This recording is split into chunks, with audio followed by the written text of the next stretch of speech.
Welcome to this explainer. Today, we're diving straight into a fascinating and highly unconventional spiritual cosmology. Specifically, we're going to unpack the teachings and writings originating from the guide Shufeng, who is the founder of Lifechanyuan.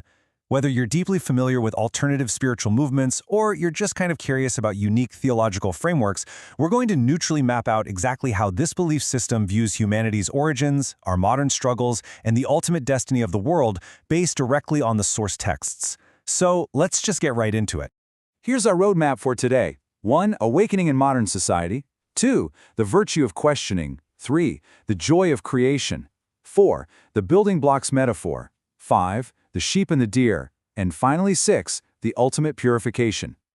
Section 1. Awakening in Modern Society, the Distracted World.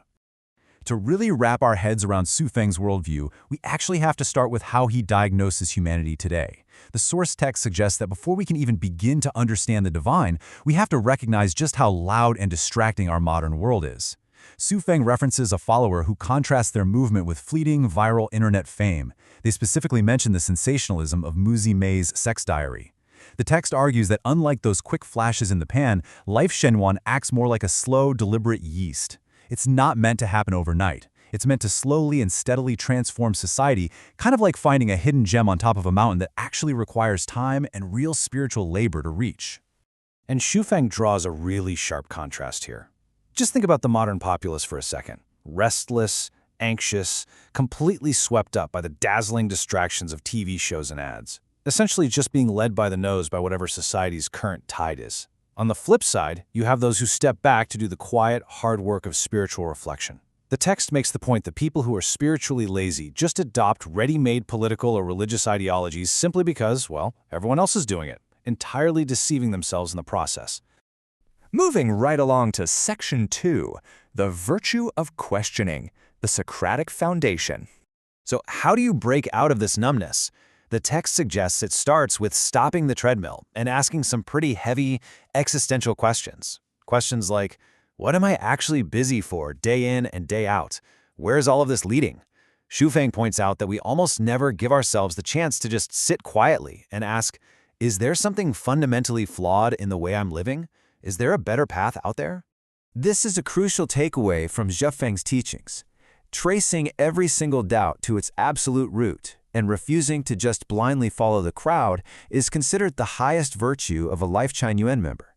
He explicitly states that for every teaching, every shadow of a doubt, you have to ask why, why, why. You can't settle until the truth is completely revealed. In this framework, blind faith is absolutely not a virtue. Relentless questioning is. All right, Section 3, the joy of creation, delegation by the divine. This relentless questioning leads us to a fascinating inquiry from a follower in the text named WJB0713. They asked Shufeng, if the greatest creator made humans, why didn't he provide clear instructions? Did the creator just hand over a vague concept, causing the angels to kind of stumble their way through it and accidentally create apes because they lacked experience? Or were the angels just being careless? Shufeng's answer to this hinges on a highly specific definition of true joy. He argues that the Creator intentionally delegated human creation to the angels so they could experience the profound thrill of making something entirely from scratch. To make this concrete, the text shares an anecdote from a CCTV program about a wealthy Armenian woman named Nubi. She moved into a completely bare, impoverished home in China, and instead of despairing, she found immense happiness in building a life from the ground up. Shufeng claims that people who just consume ready-made wealth will literally never understand this feeling. God wanted the angels to have that exact kind of joy. Which brings us to Section 4, the building blocks metaphor, humanity as an iterative process. To explain this divine delegation, Shufeng uses a beautifully simple, relatable domestic metaphor. He compares the creation of humanity to a father giving a child a set of building blocks, but with no instructions. The child builds a rough, imperfect first house. The father looks at it and says, not bad, but try again. The child then uses that feedback to build something closer to the father's ideal.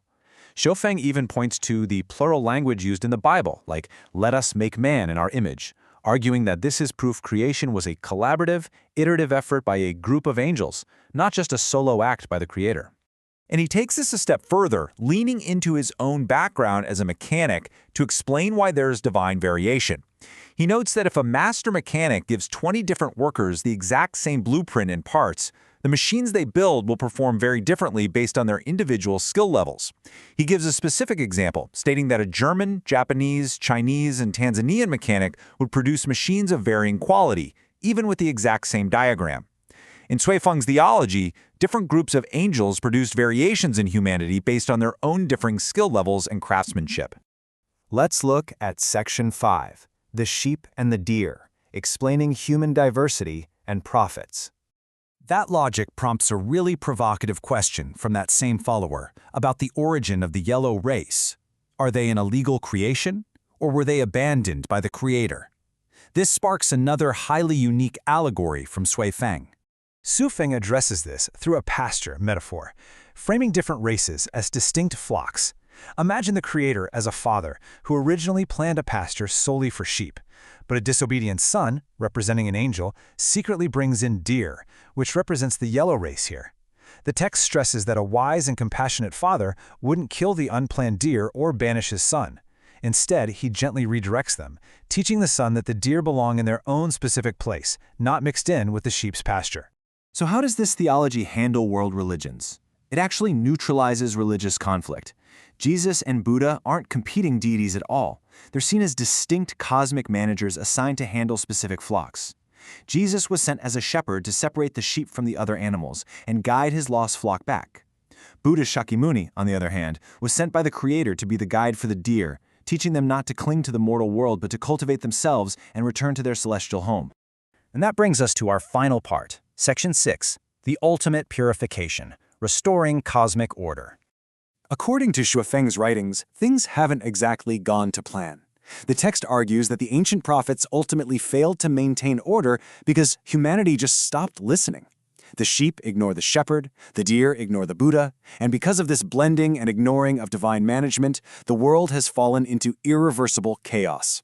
Sui Feng writes that this necessitates a mandatory structural reset, a radical purification where, as he puts it, cows go into cowsheds and pigs into pigsties. To fix this escalating disorder, the text claims a brand new mechanism had to be introduced. This entity, referred to as the Hundan baby, was dispatched to Earth specifically to establish Lifechanyuan. This event marks the beginning of the enforcement of a new cosmic order, which is the ultimate solution to the failed management of the metaphorical sheep and deer. As we wrap up this explainer, I want to leave you with a thought to ponder based on Sui Feng's esoteric framework. If this era of ultimate cosmic purification is truly already underway, which flock do you belong to? Are you caught up in the modern anxiety of the pasture, blindly following the crowd? Or are you doing the hard spiritual labor to actively question why? Thank you for exploring these source materials with us today. Keep questioning and keep learning.